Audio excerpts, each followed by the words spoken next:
ایک بار کی بات ہے، ایک چھوٹا سا شہر تھا جہاں بہت سارے خوبصورت پودے اور جانور رہتے تھے۔ اس شہر میں ایک چھوٹا سا بچہ رہتا تھا جس کا نام علی تھا۔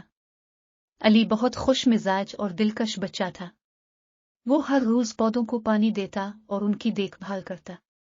ایک دن علی نے ایک بہت ہی خوبصورت گلاب کی پودے کو دیکھا۔ وہ دیکھا کہ پودے پر کچھ خاص ہو رہا ہے۔ جب وہ قریب تر آیا تو دیکھا کہ ایک چھوٹی سی پھولی پودے کو اپنے گود میں لے گئی ہے۔